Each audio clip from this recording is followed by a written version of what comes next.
Muito jóia, vamos para o livro de hoje. Hoje nós vamos estudar. Quem está atento aí à sequência?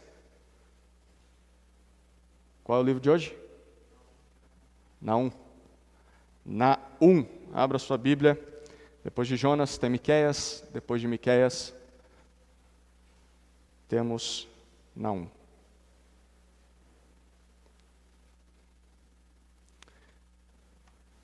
Peço que você deixe a sua Bíblia aberta nesse livro. Se Deus permitir, vai ser mais um livro que nós vamos ler inteiro nessa noite. E mesmo que você esteja com o celular, desative suas notificações, deixe em modo avião, mantenha a tela acesa para que a gente possa analisar o que o texto diz.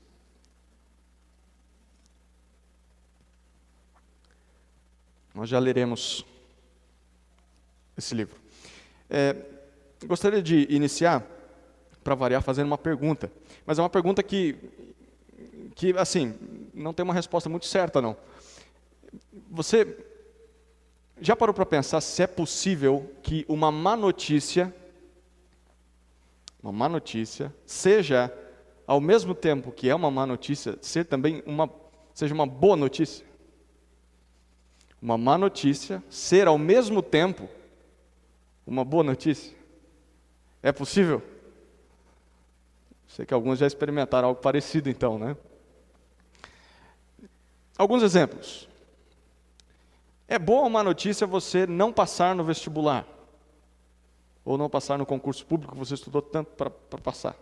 É boa ou má notícia? Para muitos seria uma má notícia. Perder a concorrência para um cargo de trabalho que você tanto sonhava ou está precisando, você vai fazer a entrevista e não passa. É uma boa ou má notícia? Eu não sei o quanto vocês gostam de ganhar dinheiro, mas a gente precisa para poder se sustentar. Então, eu consideraria uma má notícia. Não conseguiu um emprego. É boa ou má notícia você deixar de vender um produto para um cliente, porque esse cliente descobriu que o concorrente faz mais barato. E aí você perde a venda. É boa ou má notícia? É má notícia. Eu perdi esse cliente. Talvez perder um crush ou um match, o paquera. É boa ou má notícia? Para alguns, meu coração, é má notícia. Mas essas coisas também podem ser boas notícias. Como assim? Depende do lado que você está. Deixa eu usar as mesmas ilustrações. São más notícias para quem não passa na prova ou no exame. Mas boas notícias para quem passa, porque se você não passou, alguém passou.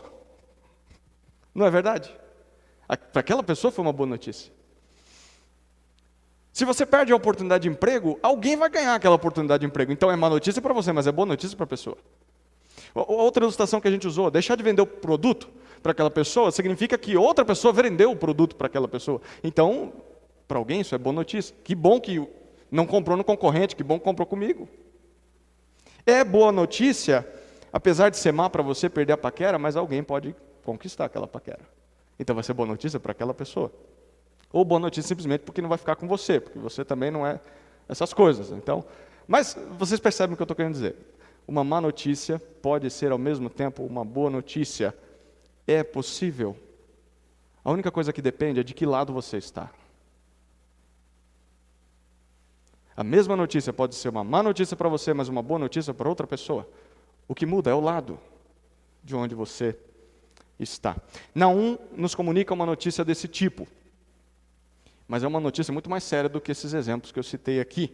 Dependendo do lado onde você estiver, a mensagem de Naum vai ser boa ou vai ser má. Vamos descobrir de que lado nós estamos e que mensagem é essa? Leia comigo Naum, capítulo 1, versículo 1. Mensagem acerca de Nínive. Livro da visão de Naum, o Elcosita. Até aqui. Vamos orar? Deus querido, tem misericórdia de nós, porque nós precisamos de iluminação do Teu Espírito, para sermos convencidos de que a Tua palavra é a verdade. convencidos de que temos pecado, convencidos daquilo que é a justiça e convencidos do juízo final. Então nos convença nessa noite através da exposição de Naum. Assim oramos, no nome do teu Filho. Amém. Naum é um dos profetas em que há menos informações, como outros que a gente já viu. Nós sabemos só de onde ele era natural de Elcós, ou um elcosita. E o que significa isso? Era provavelmente, os estudiosos não conseguem nem identificar onde era, porque é muito longe, é muito distante a época de Naum com a época nossa hoje. Mas provavelmente era ali ao norte de Israel, na região da Galileia, região onde Jesus exerceu o seu ministério, provavelmente ali. E por informações que a gente encontra no livro de Naum, e você vai perceber essas informações, os estudiosos supõem uma época de escrita desse livro no reinado de Manassés. Manassés foi rei de Judá, mais ou menos por volta de 660, pode ter sido a escrita desse livro, antes de Cristo. E por que isso é importante? O que estava acontecendo naquela época no reinado de Manassés? Eu quero te convidar, deixa o dedo aí em Naum na sua Bíblia, mas eu gostaria de te convidar a voltar lá para 2 Reis, capítulo 21, que narra para nós o que acontecia nessa época. 2 Reis, capítulo 21.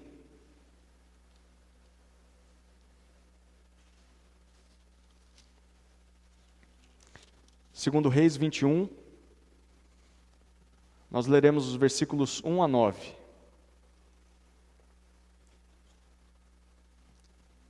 Considerando que Naum viveu na época de Manassés, olha o que estava acontecendo nessa época. Segundo Reis 21. Manassés tinha 12 anos quando começou a reinar, e reinou 55 anos em Jerusalém. Sua mãe se chamava Efzibá. Ele fez o que era mal diante do Senhor, conforme as abominações das nações que o Senhor havia expulsado da presença dos israelitas. Porque voltou a edificar os altares das colinas que seu pai Ezequias havia destruído. Levantou altares a Baal, fez um poste ídolo como o que Acabe, rei de Israel, havia feito, e adorou todo o exército do céu e o cultuou. Edificou altares no templo do Senhor, sobre o qual o Senhor tinha dito: em Jerusalém estabelecerei o meu nome. Também edificou altares a todo o exército do céu em ambos os pátios do templo do Senhor.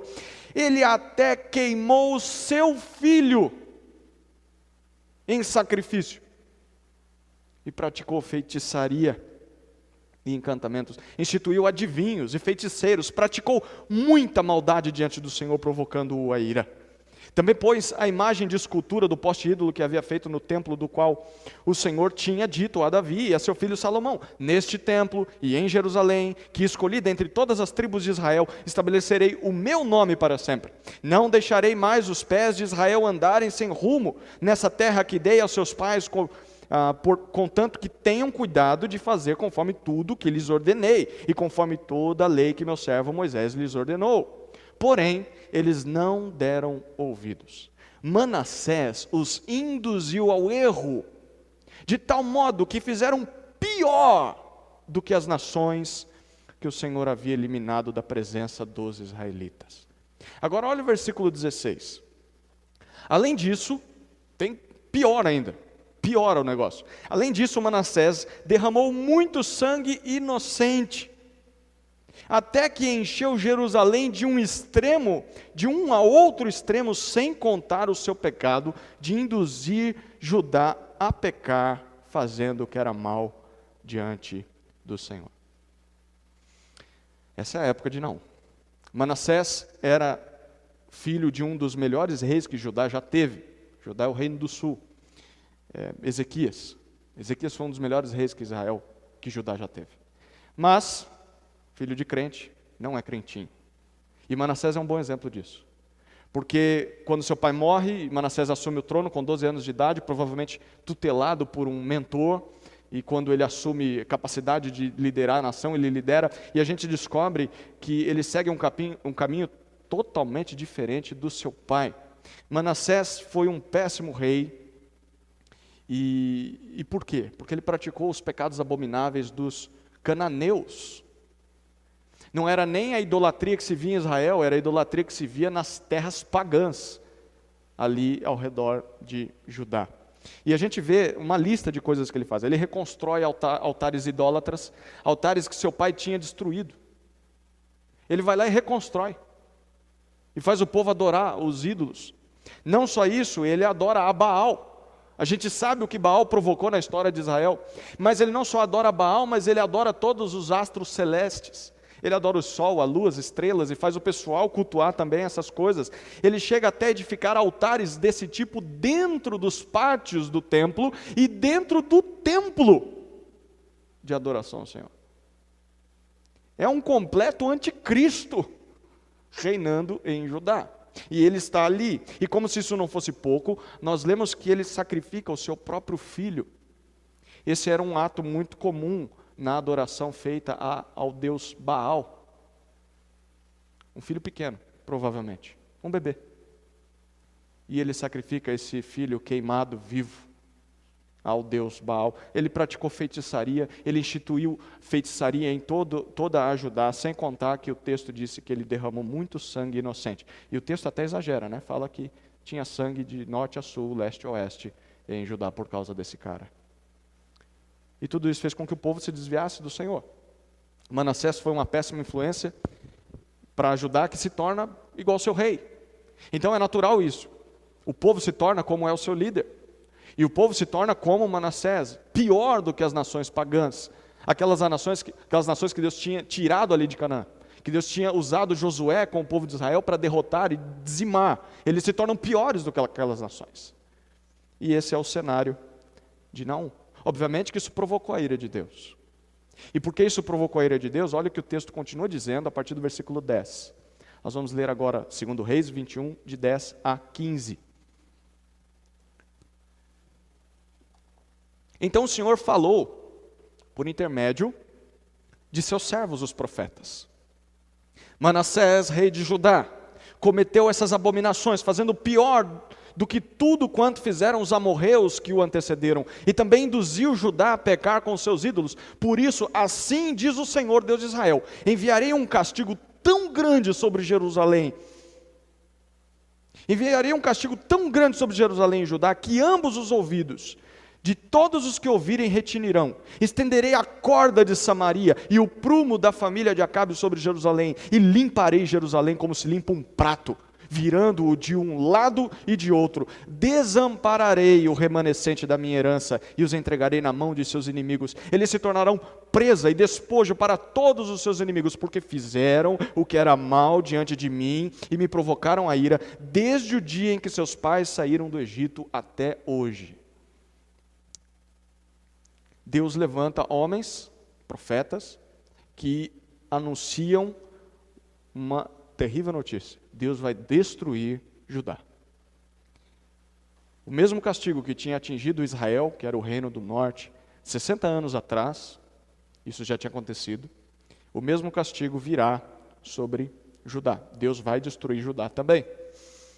Deus vai entregar Judá aos seus inimigos, e os judeus vão se tornar escravos, vão ser exilados para outra terra por causa dos seus pecados. E onde entra Naum nessa história toda aqui? Porque Naum vive nessa época. Naum é um desses profetas. Um desses profetas que Deus levanta na época de Manassés. Naum provavelmente é um senhor, na casa dos seus 70, 80 anos. Naum nasceu no Reino do Norte. Lembra que eu falei que ele nasceu ali em Cafarnaum, lá em cima? Na Galileia, lá em cima. Então lá é o Reino do Norte. Ele nasceu por lá. E provavelmente ele fez parte de um grupo de crentes que foge do Reino do Norte para o Reino do Sul para evitar o castigo que Deus estava trazendo para o Reino do Norte. Então Naum, ele foge e ele vai até Judá, e ali em Judá ele vê o castigo de Deus ao norte, a Israel, e ele ouve o anúncio desses profetas de que Deus vai fazer o mesmo a Judá. Mas a mensagem de Naum é diferente da mensagem desses profetas. Porque Naum não profetiza juízo para Judá. Naum não diz que Deus vai destruir Judá, porque já tinha outros fazendo isso. Naum profetiza juízo àqueles que destruíram Israel. Aqueles que 60 anos atrás dizimaram a nação do norte. e aqueles que agora cobravam impostos de Judá, porque se Judá não pagasse impostos, eles iam destruir Judá também. E Deus diz: Naum, você vai falar sobre a desgraça que eu vou trazer sobre esses inimigos. E esse é o conteúdo da visão que Deus deu a Naum. É isso que nós lemos em Naum capítulo 1, versículo 1. O Senhor lhe mostra o que ele vai fazer a uma cidade. Qual é o nome dessa cidade? Naum 1:1. Qual é a cidade? Nínive. Nínive. Nínive, vocês lembram? É a capital de qual país? De qual nação? A Síria. Essa visão é chamada por Naum de sentença, de fardo, castigo. É uma mensagem de maldição aos ninivitas. E você lembra dos ninivitas? Se você esteve aqui há 2 domingos, você lembra. Os ninivitas, cerca de 100 anos antes, foram alvo de uma investida de Deus. Deus levantou um profeta, lembra o nome dele? Jonas. 100 anos antes desse livro aqui. Jonas é levantado para pregar contra os pecados de Nínive, prometendo que Deus iria castigar Nínive. E Nínive se arrepende, eles creem em Deus, eles se convertem, eles abandonam os seus pecados. E Deus não os destrói. Mas esse arrependimento, naturalmente, durou apenas uma geração. Porque 60 anos depois eles conquistaram Israel. Eles voltaram aos mesmos pecados que os seus antepassados. Provavelmente foram os filhos daquela geração que Jonas alcançou. Esses pecados de Nínive eram terríveis. Nós já citamos lá quando falamos sobre Jonas. Alguns exemplos. Eles, quando invadiam uma cidade, eles pisoteavam os idosos. Eles gostavam de passar por cima de crianças, de grávidas. Eles gostavam de deitar a grávida e pisar na barriga da grávida. Era isso que eles faziam. Eles pisoteavam aquelas pessoas mais frágeis que corriam dos seus exércitos.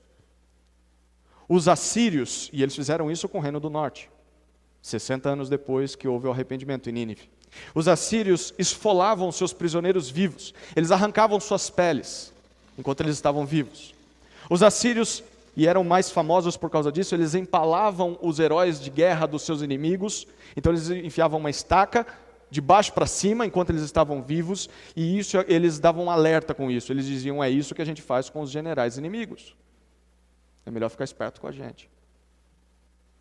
Não só isso, mas quando os assírios invadiam uma cidade, uma capital, seja uma nação, eles saqueavam todos os tesouros de onde eles invadiam, não deixavam nada.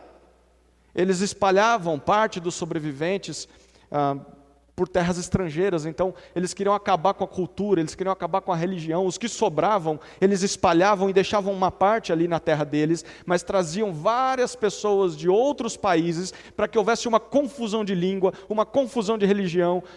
Tudo isso de propósito, para que aquela nação que foi conquistada nunca mais tivesse capacidade de revidar o ataque. Eles iam perder a sua característica, eles não seriam mais aquela nação. Esses eram os assírios.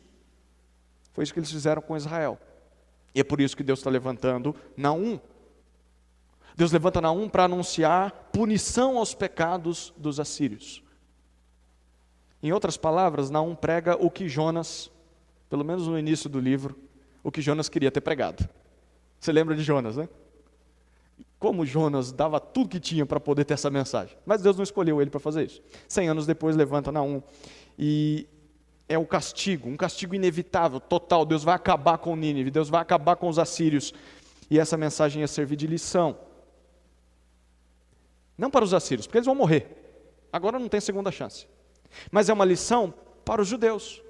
É uma lição para Manassés. É uma lição para o povo que agora está sendo idólatra e pior que os cananeus. Que lição era essa? É uma notícia que é má e boa ao mesmo tempo, dependendo do lugar onde o povo estivesse. Dependendo do lado onde estivessem os judeus, seria uma boa ou má notícia. Essa notícia é dada em 3 partes, por isso Naum tem 3 capítulos. A primeira parte, capítulo 1, quem é Deus? Não mostra quem Deus é. Segunda parte, capítulo 2, o que Deus irá fazer, o que Deus fará. E terceira parte, capítulo 3, por que Deus fará isso? É simples a estrutura de Naum. Quem Deus é? Quem Deus é? Vamos ler Naum, capítulo 1, versículos 2 até 15.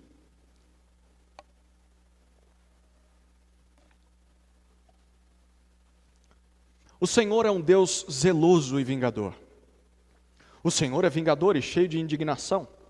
O Senhor se vinga de seus adversários e guarda ira contra seus inimigos. O Senhor demora para se irar, tem grande poder e não inocenta o culpado. O Senhor tem o seu caminho no vendaval e na tempestade, e as nuvens são a poeira dos seus pés. Ele repreende o mar e o faz secar, e esgota todos os rios. Bazã e Carmelo desfalecem, e a flor do Líbano murcha. Os montes tremem diante dele, e as montanhas se derretem. A terra fica devastada diante dele. Sim, o mundo e todos os seus habitantes. Quem pode resistir ao seu furor? Quem pode subsistir diante da fúria da sua ira? O seu furor se derramou como fogo, e as rochas são rachadas por ele. O Senhor é bom, uma fortaleza no dia da angústia. Ele conhece os que confiam nele, mas acabará de uma vez com o lugar de Nínive, com uma inundação transbordante, e até para dentro das trevas perseguirá os seus inimigos. Que planejais contra o Senhor? Isso ele destruirá de vez, a angústia não se repetirá. Pois ainda que se entrelacem como os espinhos e se saturem de vinho como bêbados, serão inteiramente destruídos como a palha seca. Não saiu de ti alguém que trama o mal contra o Senhor, guiado pela perversidade? Assim diz o Senhor: por mais fortes e numerosos que sejam, mesmo assim serão exterminados e destruídos. Embora eu tenha te afligido, não te afligirei mais, mas agora quebrarei o jugo que está sobre ti e romperei as tuas correntes. Contra ti, porém, Nínive, o Senhor ordenou que não houvesse mais descendência no teu nome. Exterminarei do templo dos teus deuses as imagens de escultura e de fundição. Farei o teu sepulcro, porque és maldita. Os pés do que traz boas novas, do que anuncia a paz, estão sobre os montes. Ó Judá, celebra as tuas festas, cumpre os teus votos, porque nunca mais o ímpio te invadirá. Ele será completamente destruído. Quem Deus é? É isso que nós vemos no capítulo 1. Naum nos descreve a primeira coisa que vê na sua visão. Lembra que o livro é uma visão que Deus dá a ele. E o que ele vê? Ele vê a majestade de Deus. E ele descreve o que vê. E essa majestade poderia ser resumida em duas características maiores. A primeira característica está logo no versículo 2. Deus é zeloso. A gente vê isso no versículo 2 e vê isso lá no versículo 7. Deus é zeloso. Sabe o que significa zeloso? Uma palavra que as pessoas não gostam de dar para Deus, mas é. Deus é ciumento. Zelo significa ciúme, mas é um ciúme do bem. É um ciúme diferente daquele que eu e você sentimos muitas vezes. Não é um ciúme doentio. E qual é o ciúme do bem? O ciúme do bem, aquele que é o ciúme de Deus, é um ciúme que protege, que cuida daquilo que é seu, quando isso está sob ameaça. Esse tipo de ciúme é totalmente legítimo. Totalmente legítimo. Para mim e para você. Porque é o ciúme que a gente vê em Deus. Porém, esse ciúme do bem, ele é diferente daquele ciúme doentio, que é uma possessão doentia, que se expressa quando nada está sob ameaça. Nada está acontecendo com a pessoa e a gente fica, não, com o que você está falando? Me dá o seu celular, eu quero ver as mensagens. Mas não tem nada de ameaça. E a gente fica doentio por causa disso. Esse ciúme não é são, não é saudável. Mas aquele ciúme que protege aquilo que é seu quando está sob ameaça, é um ciúme do bem. E Naum diz, o Senhor é ciumento. O Senhor é zeloso. Mas o Senhor cuida daquilo que está sob ameaça. Mas o que estava sob ameaça naquela época? O seu povo. O povo de Deus estava sob ameaça. Os assírios tinham humilhado Israel. E eles tentaram no passado fazer a mesma coisa com Judá. E por que era tão grave esse assédio dos assírios com o povo de Deus? Porque o povo de Deus representa o Senhor na terra. O povo de Deus representa Deus nesse mundo. Representa o caráter de Deus, representa a reputação de Deus. Então, se o povo de Deus é destruído, o que isso comunica? Comunica que Deus é fraco. Comunica que os deuses das outras nações são mais fortes do que o Senhor. Então, por isso, derrotar Israel, derrotar Judá é a mesma coisa que derrotar Deus. Mas Deus não vai deixar isso acontecer. Porque Ele não é como os ídolos que as pessoas criam. Deus é o Deus verdadeiro e único Deus verdadeiro. Deus é um Deus bom, ele diz isso no versículo 7, ele é um Deus que protege, um Deus que cuida do seu povo, e por isso ele vai zelar pelos seus. Ele vai zelar não só pelo seu povo, por causa do seu povo, mas vai zelar pelo seu povo por causa da sua reputação. Esse povo me representa. Eu sou um Deus zeloso, sou um Deus ciumento. Mas a segunda característica de Deus, e aqui ela não é muito popular nos dias de hoje, mas ela está no texto. Tem gente que não gosta de ler Naum. Tem gente que não gosta nem de ler a Bíblia e gosta de falar de Deus. Mas quem gosta de ler a Bíblia e gosta de falar de Deus, não gosta de ler Naum. Porque olha o que Deus diz, ainda no versículo 2, ele diz, o Deus é um Deus zeloso e vingador. Deus é vingador. Deus revida. Deus exerce vingança contra todos os que o ofendem e todos os que maltratam o seu povo. E nós lemos isso no texto. Versículos 2 até 6 e um pouquinho, e o versículo 8 mostram isso para nós. O texto diz, Deus é cheio de ira. Ira é a indignação contra aquilo que é errado. E Deus está cheio de ira contra os seus adversários. Apesar de Deus ser tardio em irar-se, o texto diz isso, Deus é cheio de ira, mas Ele demora para colocá-la em prática, mas Ele é cheio de ira. Uma hora Ele coloca em prática. Não só isso, mas o texto também mostra para nós que Ele é grande em poder. Ou seja, Ele é capaz de fazer o que Ele bem entende, ninguém impede Deus. Aqueles deuses eram nada, e Deus faz o que Ele bem entende. Mas o texto diz também que Ele é justo, porque Ele não inocenta o culpado. Por isso, no versículo 3, nós lemos uma frase fantástica e aterrorizante ao mesmo tempo. O texto diz que o Senhor tem o seu caminho na tormenta. O Senhor castiga o mal. O Senhor tem planos na desgraça. Pensa numa tempestade terrível. É como o Senhor na sua ira. É só uma fagulha de quem é o Senhor na sua ira. Diante do furor da sua ira, ninguém pode suportar o Senhor. E aí o que nós lemos nos versículos 9 até 15, que é o final do capítulo 1, é um resultado da soma dessas duas características. Deus é zeloso e Deus é vingador. Qual é o resultado disso? Por ser zeloso, Ele vai defender a causa de Israel. E por ser vingador, Ele vai castigar os seus inimigos, Ele vai castigar os assírios. E nós lemos isso. O castigo vai ser tão completo que não vai ser preciso se repetir o castigo. Deus não vai fazer duas vezes, é uma vez só. Com Deus não tem parcela, Deus é à vista. Ele vai fazer uma vez só e não vai precisar repetir. Mesmo que naquele momento os assírios estivessem por cima da carne seca, eles eram liderados por um grande general. Ele diz que saiu um de Nínive, ali da Assíria, para enganar as nações, conquistar as nações. Ele está se referindo a Senaqueribe.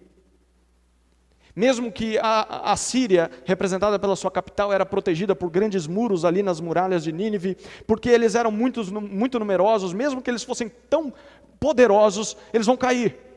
E Deus diz, vocês não podem me impedir, eu vou acabar com vocês. Mas enquanto eu acabo com vocês, eu vou proteger Judá. Eu vou proteger você, Judá. E Deus está falando com Judá. Judá naquela época pagava impostos para a Síria, para não ser destruída. Mas Deus diz, uma hora isso vai acabar, meu povo.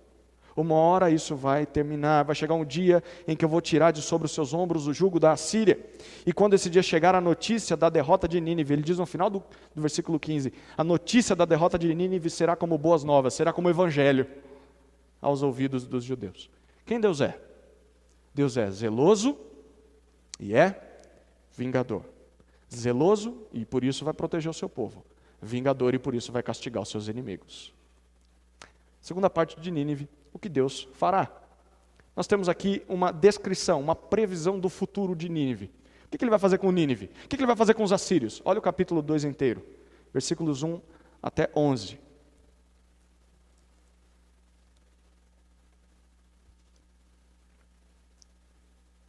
O destruidor avança contra ti, guarda a fortaleza, vigia o caminho, fortalece a resistência, reúne todas as forças, pois o Senhor restaura a glória de Jacó, bem como a glória de Israel, porque os saqueadores os despojaram e destruíram os seus ramos. Os escudos dos seus valentes são vermelhos, os guerreiros estão vestidos de escarlate, os carros brilham como no dia do combate, e as lanças vibram, os carros andam furiosamente nas ruas, cruzam as praças em todas as direções, parecem tochas e correm como relâmpagos, os nobres são convocados, eles tropeçam na sua marcha. Apressam-se para chegar ao muro da cidade para armar a proteção. As comportas dos rios se abrem e o palácio é destruído. Está decretado. Ela está desprotegida e será levada cativa. E as suas servas gemem como pombas, batendo no peito. Desde o início, Nínive é como um tanque de águas que agora se esvazia. Parai, parai, clama-se, mas ninguém olha para trás. Saqueai a prata, saqueai o ouro, seus tesouros não têm fim, está cheia de tudo que é valioso. Ela está saqueada, esgotada e devastada.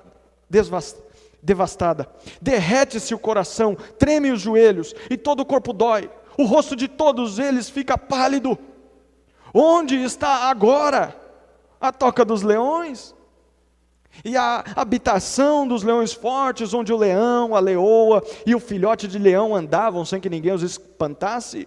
O leão caçava o que bastava para os seus filhotes e estrangulava a presa para as suas leoas e enchia as suas cavernas de presas e as suas tocas de rapina.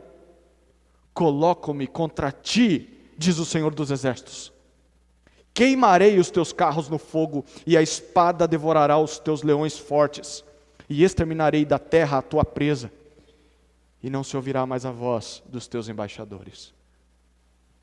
O que Deus fará? A previsão do futuro de Nínive. Deus convoca os ninivitas a se prepararem para a batalha, porque o inimigo está marchando contra eles. E esse vai ser o dia da restauração da glória do seu povo, porque os assírios acabaram com tudo. Então, vai vir a paga, vai vir o retorno. E nos versículos 3 a 6, Naum descreve para nós uma tremenda confusão dentro dos portões de Nínive. Quando eles receberem a notícia de que o inimigo está marchando contra eles, os assírios correm de um lado para o outro, é isso que a gente vê, e parece uma confusão. Eles estão chamando os generais, ei, vamos, os inimigos estão às portas, e eles estão correndo, e estão ali se preparando para montar guarda para a batalha. Os exércitos se colocam a postos, estão com seus escudos, os seus cavalos, os seus carros de guerra todos preparados, mas o inimigo ataca antes mesmo que eles possam se defender, antes mesmo que eles possam reagir, e mesmo que eles tentem proteger os portões, os inimigos estão batendo do lado de fora, é tarde demais, o inimigo pegou eles de surpresa. Os invasores quebram o muro, quebram as comportas do rio Tigre. Nínive ficava ao lado do rio Tigre, e eles quebram as comportas, e agora a água entra pela cidade que era tão protegida, mas agora está tão vulnerável, e há uma inundação, e a inundação toma conta das ruas, e toma conta do palácio, e dos templos idólatras ali em Nínive. E nos versículos 7 a 10 nós vemos uma cena lamentável. Os soldados inimigos invadem e devastam tudo o que resta da inundação. Depois que a água já derrubou todo mundo, destruiu tudo, aqueles assírios que antes eram corajosos, antes eram orgulhosos, o texto mostra que eles estão fugindo igual crianças. E Deus até, com uma ironia, diz: voltem! Onde vocês estão indo? Vocês não são bons. Vocês não são aquele povo que destruía todo mundo. Volta para defender a sua cidade. E ninguém ouve. E Deus diz que eles vão embora. Os seus generais, os seus líderes, os seus príncipes, eles não estão nem aí para o povo, eles abandonam todo mundo. Os que ficam, porque estão feridos, estão clamando por socorro. Ajuda a gente, não vão embora. Mas nenhum dos que fugiu volta para ajudar. E Deus diz: os invasores saqueiam todos os tesouros de Nínive. Nínive tinha muito poder, muito dinheiro, porque eles roubaram de todas as nações, deixavam guardado ali. E agora o despojo vai ser grande. Eles vão perder tudo. O inimigo vai conquistar tudo o que eles têm. Um povo que antes era imponente, agora se vê impotente, em profundo desespero. E Deus zomba dos assírios. Nós vemos isso nos versículos 11 a 13. Deus usa uma imagem que eles gostavam tanto. Os assírios amavam a imagem de um leão. Tanto que escavações mostram que eles tinham várias estátuas de leões, pinturas de leões em seus palácios. Os assírios, principalmente seus reis, gostavam de caçar leões. Imagina isso, né? Tem gente que gosta de caçar pacu no mato, mas eles gostavam de caçar leão. Por que eles faziam isso? Porque quando eles conquistavam o leão, usavam as cabeças dos leões, a juba para fazer, a pele para fazer as suas capas, para mostrar, olha, nós somos mais poderosos que os leões. Era isso que eles gostavam de fazer. E Deus zomba disso. Deus diz, olha, o apreço de vocês pelo leão, que é tão grande, você tem até estátuas, vocês têm estátuas aí no reino de vocês. Deus perguntou, onde estão os leões agora?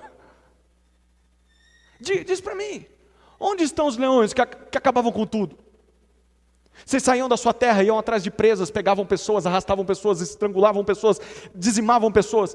Vocês alimentavam os seus com o sangue dessas pessoas. Onde estão vocês? Cadê os leões? Aqueles que amontoavam cadáveres.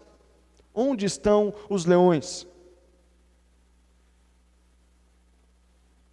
Agora surgiu alguém mais forte o suficiente para combatê-los, para vencê-los.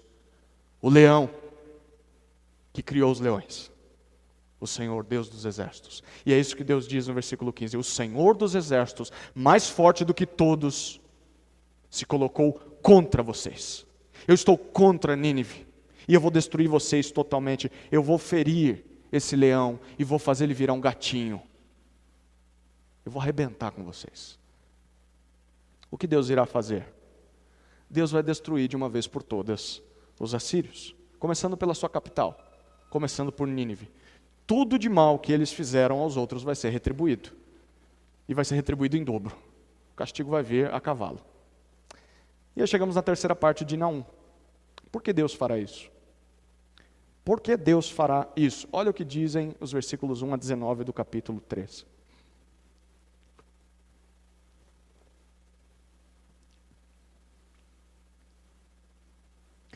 Ai da cidade de sangue, ela está toda cheia de mentiras e de roubo, e não solta sua presa. Atenção! O estalo do chicote, o estrondo das rodas, o galope dos cavalos, o saltar dos carros, o cavaleiro montado, a espada flamejante, a lança reluzente, a multidão de mortos, o montão de cadáveres, defuntos inumeráveis, gente tropeça nos cadáveres, tudo isso por causa de tantos adultérios da prostituta formosa, da mestra das feitiçarias, que vendia nações com sua prostituição e famílias com suas feitiçarias. Coloco-me contra ti, diz o Senhor dos exércitos, e levantarei tuas vestes até o teu rosto, e mostrarei a tua nudez às nações, e a tua vergonha aos reinos. Jogarei sobre ti impurezas, e te tratarei com desprezo, e te farei um espetáculo. Todos os que te virem fugirão de ti, e dirão, Nínive está destruída.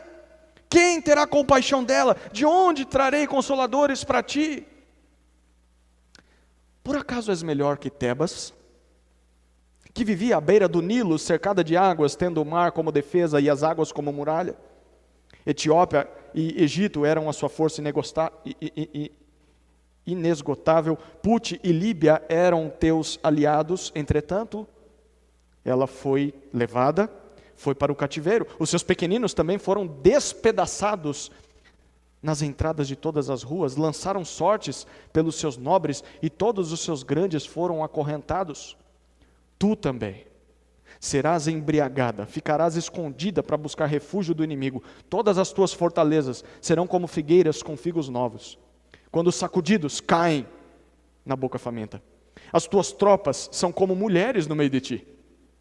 As portas da tua terra estão totalmente abertas aos teus inimigos. O fogo consome as tuas trancas. Tira água para o tempo do cerco, reforça as tuas fortalezas, entra na lama, pisa o barro, pega forma para os tijolos, o fogo te consumirá ali, a espada te exterminará, ela te devorará como gafanhoto assolador. Multiplica-te como gafanhoto assolador, multiplica-te como gafanhoto migrador, multiplicaste teus negociantes mais do que as estrelas do céu. O gafanhoto assolador estende as asas e sai voando. Teus príncipes são como os gafanhotos migradores, e teus chefes como enxames de gafanhotos que se acampam juntos aos muros nos dias de frio. Quando vem o sol, voam, sem que ninguém saiba para onde foram. Ó rei da Assíria, teus pastores dormem, teus nobres descansam, teu povo está espalhado pelos montes, sem que ninguém os ajunte. Não há cura para a tua ferida, tua chaga é grave. Todos os que ouvirem da tua fama baterão palmas por ti, pois quem não tem sofrido por causa da tua maldade? Por que Deus vai destruir Nínive? Versículo 1 é um bom resumo da maldade dos ninivitas, pelo menos. E aqui é um resumo da maldade de todos os assírios. Nínive era uma cidade cheia de sangue, cheia de mentiras, cheia de roubos. Por isso, nos versículos 2 e 3, Deus chama a atenção para o som que se ouve agora em Nínive. Um som bem diferente das festas de vitória que eles tinham no passado. O som agora é de chicotes estralando nas costas dos ninivitas. Rodas dos carros de guerra quebrando. Espadas e lanças atravessando cada um deles. Assírios ferindo o seu próprio povo em uma completa confusão. E gente tropeçando em cima de gente, em cima de cadáver no meio da rua. Isso é o que Deus vai fazer com o Nínive. E por que Deus vai fazer isso? Olha o versículo 4. Por causa de tantos adultérios da prostituta formosa, mestra das feitiçarias. A Síria é comparada aqui a uma grande e bela prostituta, que encantava, que enganava, que seduzia as nações para uma armadilha. Quem já viu o filme de sereia? Não aquela sereia da Disney lá, mas sereia daquelas, os mitos do passado. A sereia era bonita, atraente, cantava, seduzia as pessoas, mas depois devorava, né? A Síria era assim. Deus diz, vocês são assim, vocês são uma prostituta que devoram as pessoas, seduzem as pessoas, acabam com as pessoas. Pois bem, Deus acusa Nínive de traficar pessoas para a sua prostituição. Nínive vendia os seus prisioneiros de guerra como escravos só pelo lucro, só pelo prazer, só para ver desgraça. E Deus então diz nos versículos 5 e 7, ele repete, eu estou contra ti, Nínive, eu estou contra ti, diz o Senhor dos Exércitos, e eu vou te envergonhar, sua miserável. Você envergonha tantas pessoas na sua vida, eu vou te derrotar, eu vou te humilhar diante de todos. E Deus usa uma cena que é fantástica. Deus diz, eu vou levantar a tua saia, até a tua cabeça, para que todo mundo veja o que está por baixo, a tua vergonha, a tua nudez, aquilo que você não quer que ninguém veja. Você não gostava de se esbanjar, bonita, bela? Então eu vou mostrar a tua vergonha, eu vou mostrar a tua nudez, eu vou te envergonhar na frente de todo mundo. Você vai ser tão humilhada, você vai ser tão desprezada por todas as nações, ninguém mais vai ter medo de você. Muito menos vão ter pessoas que vão ter compaixão, vão ter pena, vão ter dó de vocês. A única coisa que as pessoas vão nutrir por vocês é desprezo, como vocês fizeram às nações. E nos versículos 8 a 10, Deus compara o que vai fazer aos ninivitas a algo que eles mesmos fizeram a uma grande cidade que ficava ao norte do Egito, a cidade de Tebas, ou na sua versão esteja no Amon. Onde era e o que aconteceu ali com Tebas ou no Amon? Como Nínive, eu vou chamar de Tebas, tá? Tebas se localizava na praia do mar Mediterrâneo, ali à beira do rio Nilo. E ela era então cercada e protegida pelas águas. Ela estava ao lado do mar e na sua frente havia o rio. Então ela é protegida por águas. Nos extremos, onde havia terra, ela era protegida por outras nações. O texto diz que a Etiópia e o Egito estavam de um lado, e Put e Líbia estavam do outro lado e defendiam ali Tebas dos seus inimigos. Mas isso não foi nada diante dos exércitos assírios. Quem conquistou Tebas foi os assírios. E Deus diz, vocês lembram? Vocês lembram muito bem. E provavelmente quando Naum está escrevendo, é exatamente 1 ano depois que isso aconteceu. Vocês lembram? Não vem dizer para mim que vocês não lembram, vocês lembram o que aconteceu. Vocês invadiram lá, vocês invadiram a cidade porque vocês são bons nisso. Acabaram com todas as defesas de Tebas. Vocês acorrentaram os seus generais de guerra, vocês humilharam os seus príncipes, vocês massacraram as crianças de Tebas, como vocês sempre faziam com todas as nações. Vocês não tiveram dó nem piedade de Tebas. Pois bem, Deus pergunta agora, acaso vocês são melhores do que eles? Vocês acham que os seus muros, vocês acham que as suas águas vão te proteger de mim? Deus está dizendo, de modo nenhum. Do jeito que vocês conquistaram Tebas, eu vou conquistar vocês. Eu vou acabar com vocês.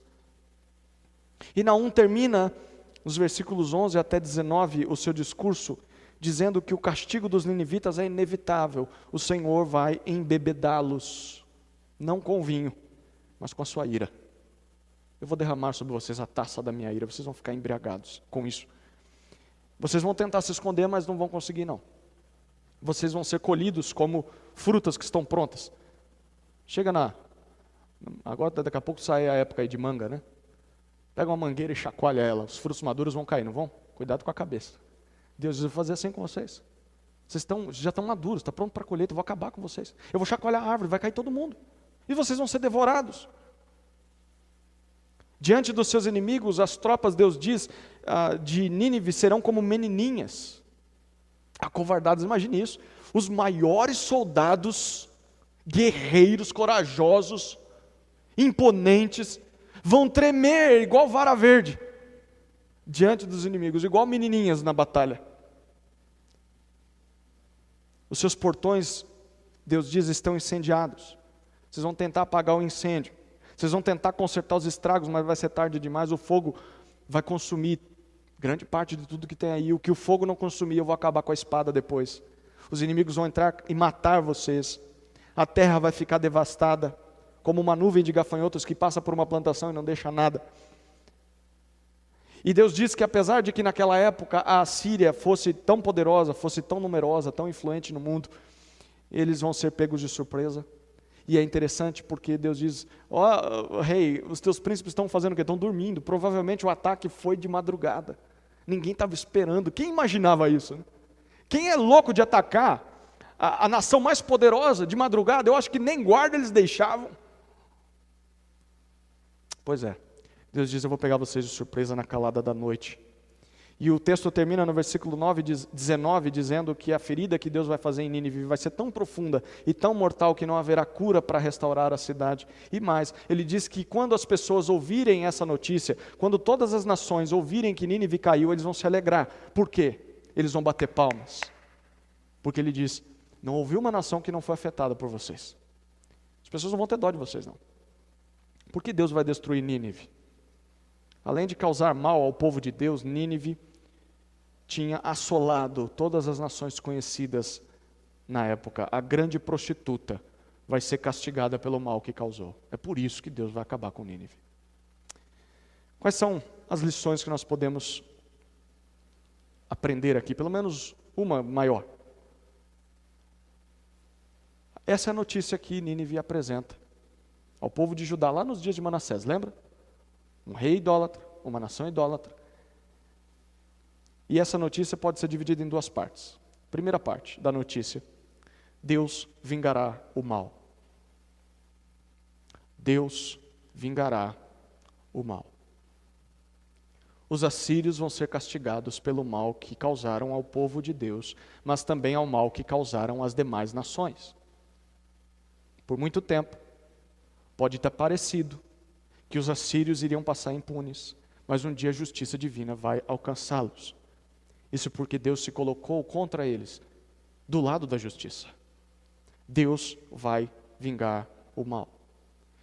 E é interessante que isso de fato aconteceu cerca de 50 anos depois dessa profecia de Naum.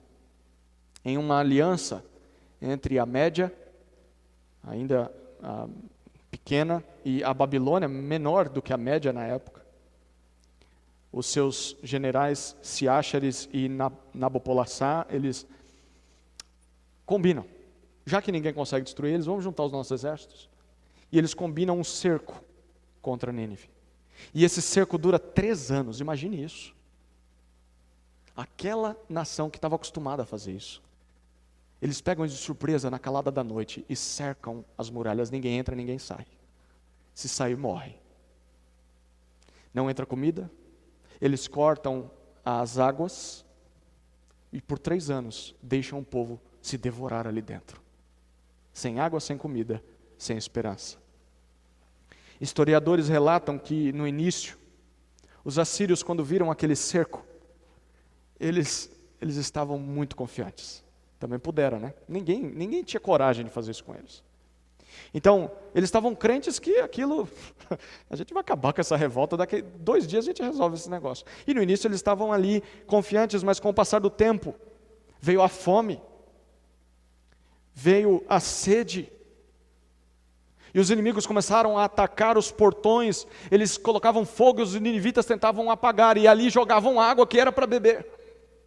Eles derrubavam tijolos, Aqueles grandes blocos das suas muralhas, eles tentavam construir tijolos e colocar no lugar, mas não dava tempo do tijolo secar.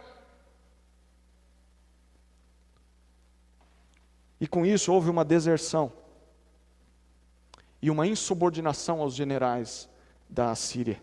Os soldados já não queriam mais se submeter, também puderam, 3 anos. E depois de várias enchentes provocadas pelos inimigos, porque eles abriam um pouco as comportas do Nilo e entrava água. Depois fechava. Depois de novo.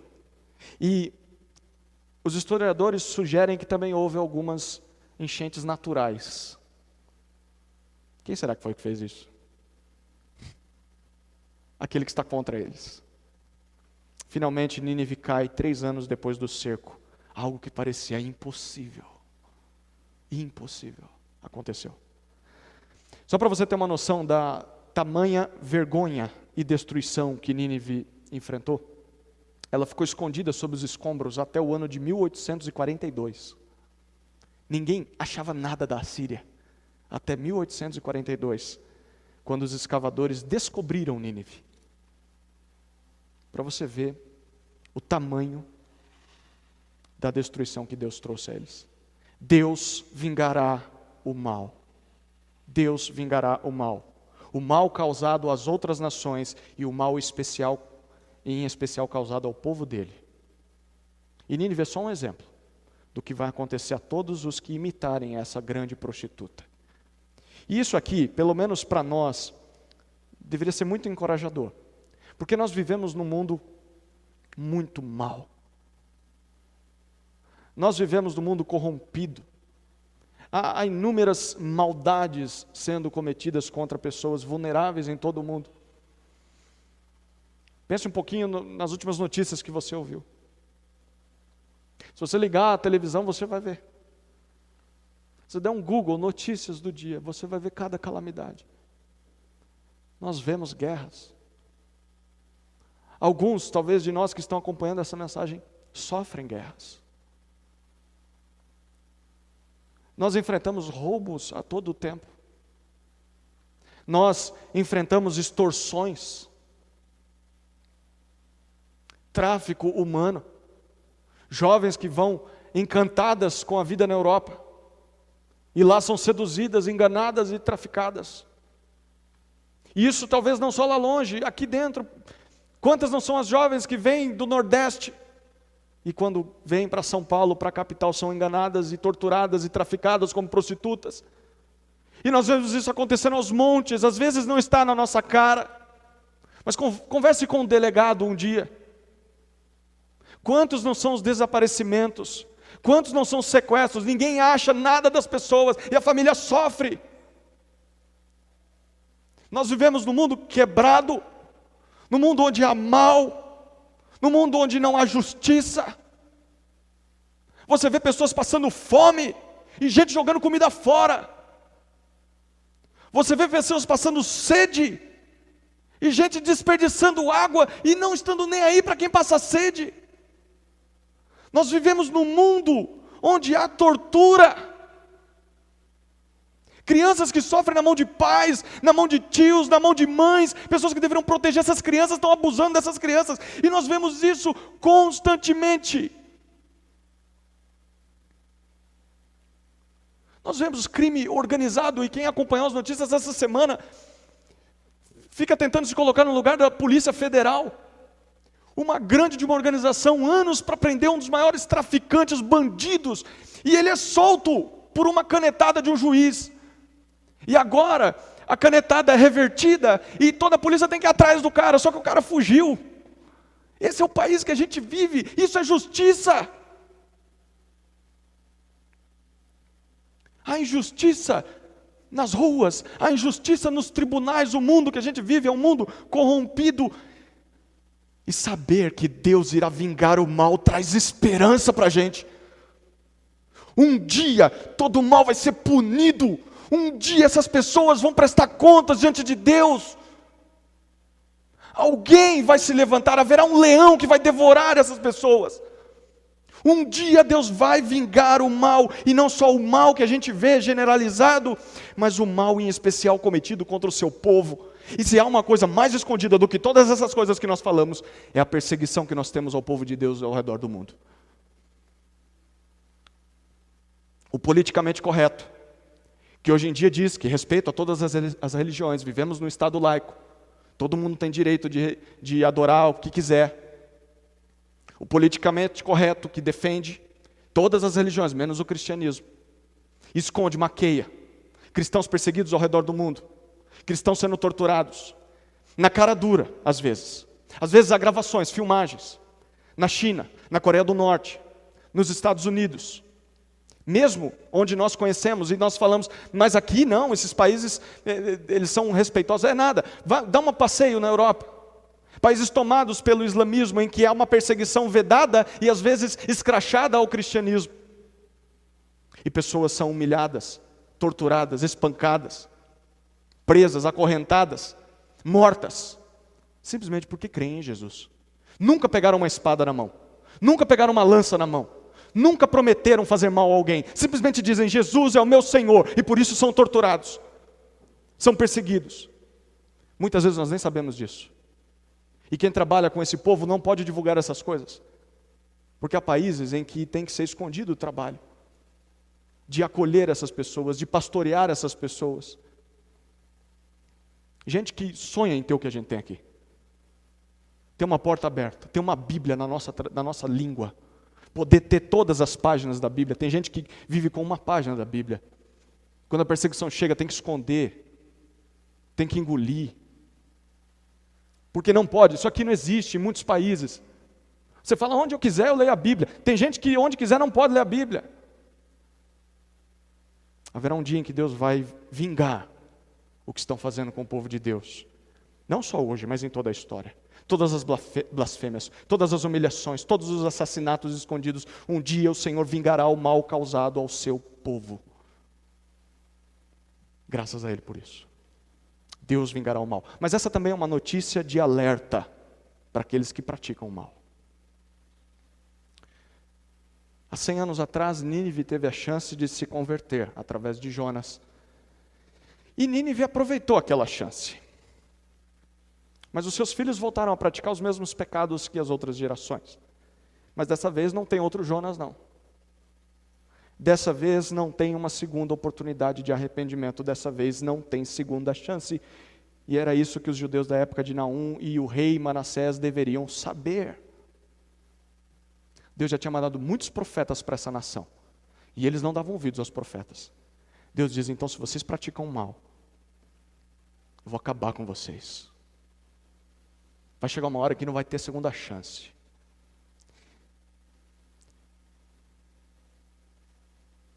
E talvez não haja para aqueles que hoje praticam mal uma segunda chance. E aqui em todas as esferas, tá? A gente gosta de criticar os que praticam mal porque têm poder, porque estão lá no governo, porque são ricos ou porque, enfim. Mas há maldade também naqueles que não têm essas coisas.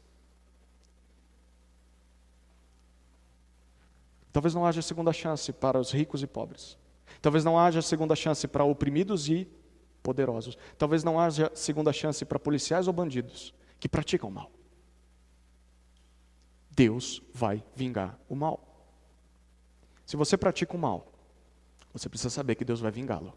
Um dia, esse mal vai ser vingado. Por isso se arrependa, enquanto há chance. Porque pode ser que Deus retire essa chance de você, como retirou de Nínive. A primeira parte da notícia de Naum, Deus vingará o mal. A segunda parte dessa notícia, Deus salvará seu povo. Deus salvará seu povo.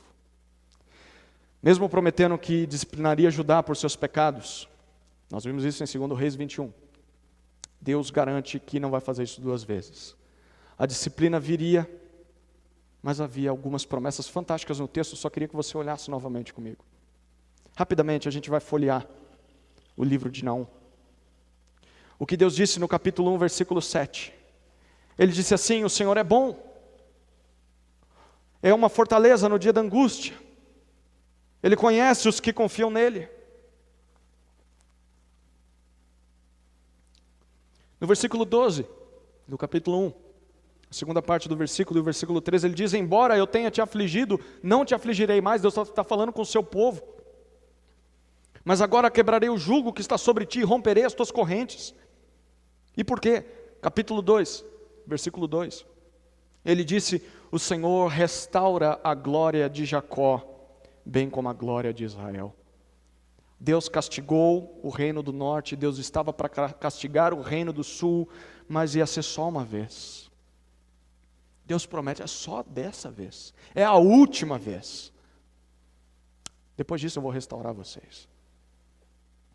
E de fato Manassés e o povo não deram ouvidos às exortações dos profetas da sua época, nem aprenderam a lição com o reino do norte, que foi castigado, e nem aprenderam a lição com Nínive, que foi castigada 50 anos depois. Então, cerca de 30 anos depois da queda da Assíria,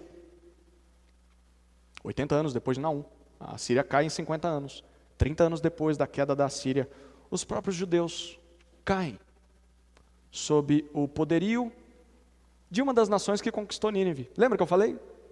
Eram a Média e a Babilônia, duas nações pequenas, agora a Babilônia engoliu a Média. E agora a Babilônia é muito grande. E a Babilônia marcha contra Judá. E a Babilônia conquista Judá. E apesar de que os judeus fizeram festa pela queda da Assíria, agora eles se veem derrotados pelos mesmos inimigos de Nínive. Mas como Deus prometeu, o castigo não ia acontecer duas vezes. Então, 70 anos depois dessa derrota para a Babilônia, o Senhor começa a trazer os judeus de volta para a sua terra. Muitos retornam, tentam reconstruir aquilo que foi devastado. Uma parcela do povo aprende a lição que Deus queria ensinar através de tudo isso. E estes que aprenderam a lição esperavam aquele dia da restauração que Deus prometeu. Aquele dia em que Deus iria restaurar a glória de Israel, como nos tempos antigos. Até que o Senhor começou a efetuar essa restauração. Através de um rei que surge. Você sabe que rei é esse? Todos os sermões apontam para esse rei. O rei Jesus. Ele nasce no meio do povo de Judá. E por meio dele, o Messias, Deus venceu todos os inimigos do seu povo. Deus venceu o pecado, Deus venceu os ímpios, Deus venceu o diabo, e Deus venceu até mesmo a morte, nem a morte foi capaz de aprisioná-lo. E é isso que eu gostaria de encerrar lendo Colossenses com você. É o último texto que nós vamos ler nessa noite, eu prometo. Colossenses capítulo 2, versículos 13 a 15.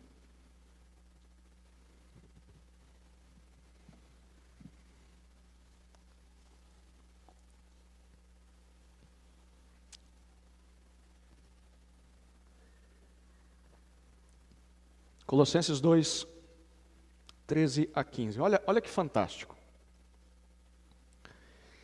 E a vós, quando ainda estáveis mortos nos vossos pecados e na incircuncisão da vossa carne, Deus vos deu vida juntamente com Ele, perdoando todos os nossos pecados e apagando a escrita de dívida que nos era contrária e constava contra nós em seus mandamentos, removeu-a do nosso meio, cravando-a na cruz, e tendo despojado os principados e poderes, os expôs em público, e na mesma cruz triunfou sobre eles. Queridos, na cruz Jesus venceu todos os nossos inimigos no nosso lugar. Aquela cruz de vergonha e dor para Jesus, na verdade, é a cruz de vergonha e dor para os inimigos de Deus. Ali Ele expõe todos à vergonha, porque Ele vence. A cruz é a marca da vitória de Deus sobre os seus inimigos e a vitória de Deus com o seu povo. Por que ela é essa marca? Porque Jesus não está pendurado na cruz. Ele ressuscitou.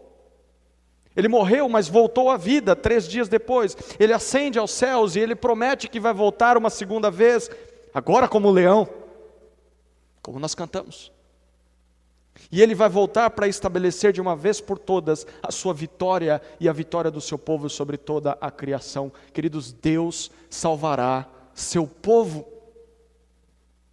Mesmo que antes disso Deus tenha de disciplinar o seu povo, Ele irá salvar o seu povo. e a disciplina já veio. Foi o exílio dos judeus. Mas a salvação também já veio, e essa salvação é Jesus Cristo. Essa salvação não é somente para os judeus, porque nesse texto que lemos de Colossenses, Paulo diz que é para aqueles que estavam na incircuncisão, mas também nos salvou. Ele está falando dos judeus. Deus salva tanto os judeus quanto os gentios. É para todos aqueles que creem no Messias, até mesmo aquelas nações pagãs das quais nós fazemos parte. Se tem algum judeu aqui, se manifeste, porque aí você se aplica. Não, todos somos gentios. E essa salvação é para nós também. Jesus é o general desse povo salvo. Um general que lidera o seu povo na vitória contra todos os seus inimigos. Então, se você faz parte desse povo, você pode dar graças ao Senhor. Você pode agradecer ao Senhor, porque todos os seus inimigos já foram vencidos na cruz. Não há sequer um inimigo que não tenha sido exposto à vergonha quando Jesus foi erguido naquela cruz e ali morreu e depois ressuscitou. Se o seu inimigo, e você está enfrentando luta contra o pecado, e você diz, eu não consigo vencer esse pecado, ele está mais forte do que eu, lembre que ele foi vencido, ele foi derrotado, ele foi erguido, ele foi crucificado, foi cravado naquela cruz com aqueles pregos, o seu pecado estava lá, ele não é mais forte que você agora. Se talvez o seu inimigo não é o pecado e você está enfrentando ímpios, talvez pessoas que estão te perseguindo e você está ouvindo essa mensagem, talvez pessoas que perseguem você por causa da sua fé, que oprimem você por causa de Jesus Cristo, eles também já foram vencidos, foram cravados naquela cruz. Ali Jesus venceu sobre eles. Um dia a vingança será feita contra essas pessoas. Talvez você diga, o meu inimigo não é o pecado, não são os ímpios, mas eu tenho muito medo do diabo, eu tenho muito medo do que ele pode fazer com os meus filhos, eu tenho muito medo do que ele pode fazer comigo, eu tenho medo de encruzilhada, eu tenho medo de macumba, eu tenho medo dessas coisas. O que eu faço? Ele foi vencido também, o diabo também foi vencido. Ele não é mais forte que você, ele não é mais forte que Cristo, ele não é mais forte que Deus, ele é um inimigo derrotado, covarde, humilhado. O diabo não tem poder para parar você, porque ele já foi vencido na cruz. E talvez você diga, o meu problema não é o pecado, o meu problema não são os ímpios, o meu problema não é o diabo, o meu problema é o medo da morte. Deixa eu dizer para você, a morte já foi vencida também. Se eu pegar o corona e morrer, se eu for atropelado, se eu pegar uma doença incurável, ela já foi vencida, a morte já foi vencida. Você pode ter medo sim de perder os seus entes queridos aqui, chorar porque as pessoas partem, mas a morte foi vencida. Ela não tem mais o poder de te aprisionar, como se tudo que você tivesse é só essa vida. Eu não posso perder essa vida porque eu perco tudo. Você não vai perder tudo. É só o início de tudo que Deus tem para você. A morte não tem mais domínio sobre vós. Ela foi vencida na cruz. Isso deveria trazer esperança para a gente. Não há um inimigo que nos aprisione. Não há um inimigo que nos coloque medo. A única coisa que falta para nos livrarmos dos efeitos desses inimigos, que são como retaliações de um inimigo já vencido, a única coisa que falta é a volta de Cristo. Aí ele vai para o ponto final, mas já acabou, eles já estão vencidos, já estão derrotados. Mas se você não faz parte desse povo, se você ainda não se rendeu a Jesus, essa é uma má notícia. Porque você precisa saber que você é inimigo de Deus. Você é inimigo do povo de Deus, mesmo que você ache que não. Mesmo que você ache que seja uma boa pessoa, mas você não se rendeu ao Salvador ainda. Você não se rendeu ao Messias. Então, você ainda é inimigo, mesmo sendo uma pessoa boazinha. E o dia do retorno de Cristo vai ser de terror. Imagine os ninivitas dentro da Síria. Vai ser mais ou menos isso. As pessoas vão tentar se esconder, não vão achar lugar para se esconder. Vão tentar fugir da fúria do cordeiro, não vão conseguir achar lugar. Mas há esperança para você porque você está ouvindo esse sermão. Diferente de Nínive, que não teve uma segunda chance, você tem. Se arrependa. Se renda a Cristo e diga, eu sou um pecador miserável, eu preciso de salvação. Me livra de todos esses inimigos, Jesus. Eu confio que na cruz o Senhor venceu tudo isso. Eu confio que o Senhor pode me dar perdão. E eu confio nessas coisas. Eu creio nisso. A partir de agora me ajuda a caminhar, mas eu acredito nessa verdade. Eu acredito nessa mensagem.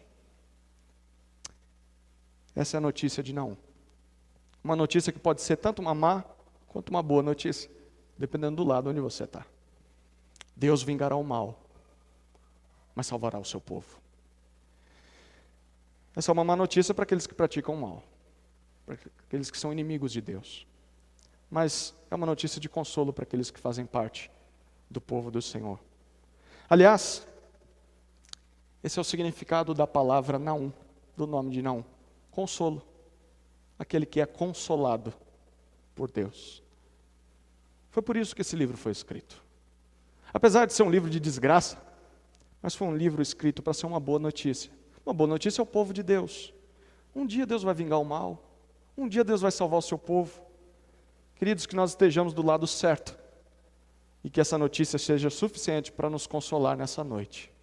Amém?